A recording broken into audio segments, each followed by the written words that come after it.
I'm so sorry, but you're not going to be Spider-Man. Like, that's just not really a sentence that comes out of most parents' mouth. And yet I had to deliver it.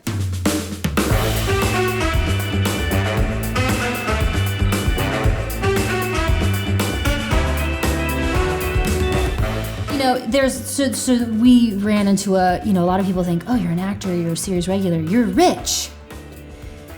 No, I mean, maybe the kids have a lot of money, but the parents that are taking care of them, like, what are we doing? So that became a big problem, and I was still working as an actress, but really only 6% of all actors make a living at acting anyway. And so if you want to be an actor, you've got to have other streams of income to get you through those dry spells. Mm-hmm. And if you don't, you're just dumb. There you go. Okay. We've got multiple streams of income. We've got, I almost want to back up and go just for the sake, because I think it's a really cool story.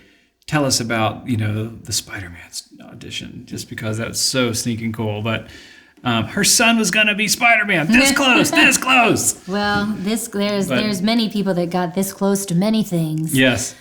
That was in that 2-year period where he had nine screen tests for 9 very, very prominent projects. And he was working on a movie with Matthew McConaughey in New Orleans called The Free State of Jones. Mm-hmm. And he got an audition for the role of Peter Parker. And we were like, what? Here at the time. And this is like 2014, 15 probably? Yeah, he was 13 years old. So that would have been actually 2012. Oh, yeah, really ahead then. Well, no, let's see. Wait, he was born in 2014, yeah, 2014. And so we sent, and he was so young, he was so little. I had never seen a Spider-Man that little. Yeah.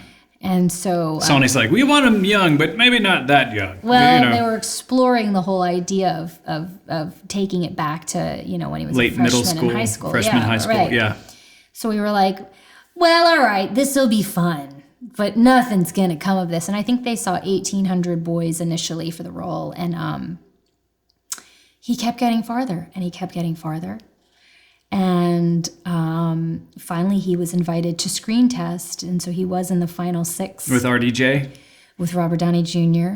Got to spend 6 hours actually working on the set, because they filmed a scene on the actual set of Captain America: Civil War, which is where that character was introduced. And we did a lot of praying that day, because there was a lot of waiting. And you're with the other 5 finalists in trailers that face each other, and everyone's just like eyeing each other. Uh-huh. And you have the 3 Brits. You had Asa Butterfield, Charlie Rowe, and Tom Holland that all knew each other because they're all Brits. So they were over there chatting away, and then there was Matt and one other little guy that was 13 or 14 named Judah Lewis, and then Charlie Plummer. And they just were looking over at Matt like, what is this kid doing here? Yeah, yeah. And he did make it to the final 3, and then the role went to Tom Holland. And so that was another moment that I had to literally say. Not many parents can say, I'm so sorry, but you're not going to be Spider-Man. Like, that's just not really a sentence that comes out of most parents' mouth. And yet I had to deliver it. Yeah. And then there's the whole money aspect of that, right? Oh, I mean, sure. you've got Marvel here going, if your son does become Spider-Man, it's going to be this multi-series contract here. And when you screen test, you negotiate your contract ahead of time so that you know how much you stand to make or lose.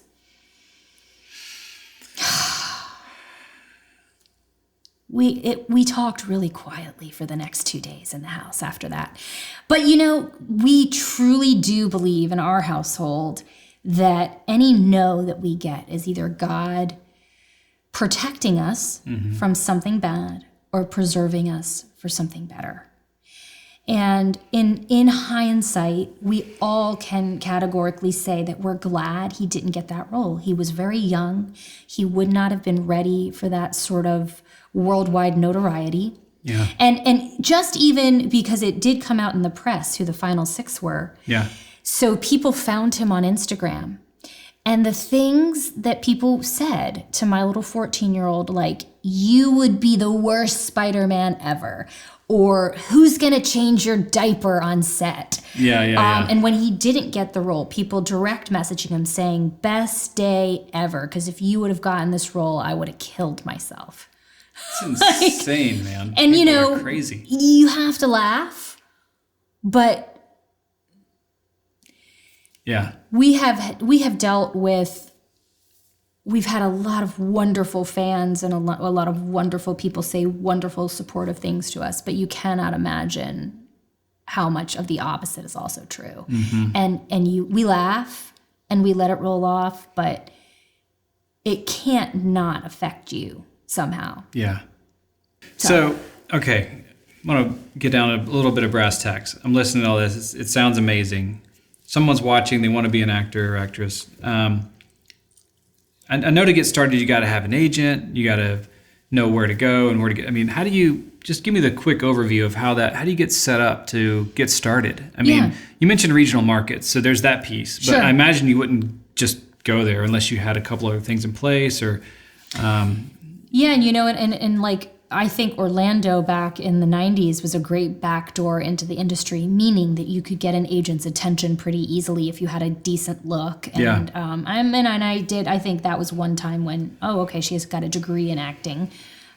Even though I will tell you that I learned more in my first 2 seasons of repertory theater, professional theater, than I did in 4 years of drama school. Just something clicked, when you're working with other professionals. And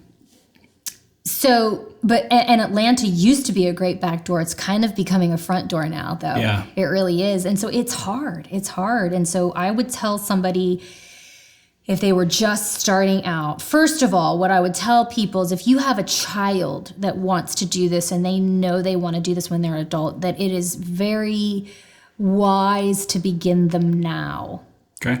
Because here's what happens to kids. Earlier the better, that kind of thing? Yeah, because it's hard to find decent young child actors. So if your child does have any talent, get them some credits on their resume now so that when they do go to Los Angeles at 18, and there's a lot of people that go to Los Angeles at 18, they have no credits, they really have no connections or any kind of network, and the agents out there are like, You're 18. Why would I take you when I have these kids that have been out here working since they were 6, 7, 8 years old that have all of these credits, So it's better to at least try to, and I'm not saying you have to sell your soul and pick up and move. That's not what I'm saying at all. We've never done that, by the way. We've always stayed in Georgia as our base. Okay. We've spent a lot of time in Los Angeles. Like we would go out there for something called pilot season, which is when all of the new shows are... Is that an annual thing? Yeah, it's an annual thing, like between January and March or so, where they cast all of the pilots, and then the networks decide which ones they're going to pick up. You say they. Who's they? The like networks. Fox or sure, ABC, ABC, yeah. But now all the streaming networks. And there used to be a very definite pilot season. Yeah. Now, with all of the streaming... It's more of a year-round thing. It's not so, but there still is, I would say, a concentrated time in the spring, except for in 2020 when nobody did anything. Right. So let's just pretend 2020 never happened. Okay. Please. So you got to get an agent. Yes. That's the thing. You got to have an agent. You do. How do you get an agent? There's any number of ways. I mean, I imagine there's all kinds of hucksters out there. You probably don't want to just roll with anyone. Yeah, and you know what? Probably the best way for people to get this particular piece of information is I created an online course called the Parents Ultimate Crash Course to getting your kids into the biz. And even if you're not a parent, just send somebody who's 18 you can use it could on take yourself. It. Right, You can use the information on yourself if you're an adult. Okay, so tell me the name again. The Parents Ultimate Crash Course to getting your kids into the biz. So basically what I do in that is I really create a roadmap that takes you from your child or yourself in the living room going, Mom, I want to be on TV, to actually sitting on a set with them as they do so. And a lot of people get a lot of the steps backward, right? There's a lot of people that are like, well, I need to get them a social media presence. No, you don't. Well, I need to get them an agent. Not before they know what they're doing. So you need to get them into an on-camera acting class first to make sure that they have some skill set, because you're asking people to pay your children actual dollars to do this. So if they have no experience, they have no frame of reference, they don't even know how to hit a mark or how to memorize lines or anything, that's a big ask, Now, I'm not going to say that there aren't little kids that, like, for example, my neighbor kid, I had a casting director call me and he's like, I'm looking for a little boy with like white blonde hair that's about 4. Who do you have? Or who do you know? And I literally looked across the street at my little neighbor, Alex Elder, and I'm like, I got one for you. And we put him on tape. I taught him a few quick things, put him on tape, and he got the job. What? Wow. So that can happen. Yeah. But that's not normal. Okay. So you need to get them some skills first. They need to know how to be able to sound like they're delivering dialogue without it being read. They need to know how to, and kids are actually pretty good at that. They're better than adults at that. They don't even know they know how to play pretend really well. Yeah. Yeah, that's a great point. But there are certain things that you can hone. So that's what I would do first, and get them into a great studio in your regional market. And from that point, they can tell you who the reputable agents are. But one quick thing I can tell you here is if anyone asks you for money, that's when you run. In terms of an agent? Sure. Okay. If they say, sure, well, here, pay us $1,000 and we'll get your pictures done and we'll put you in our little website. That's not how it's done. That's illegitimate. So okay, that's good to know. the way you get paid is an agent. If you get a job, they get 10% of what you make. Okay, and that's a going like standard rate. Okay. Yeah, it is not more than 10%. It is 10%. So if they're asking for more than that, that's also wrong. Or less than that, then they really don't know what they're doing. Yeah, nobody asked for less, but So they get you the auditions. You can't just walk into an audition for a Disney show.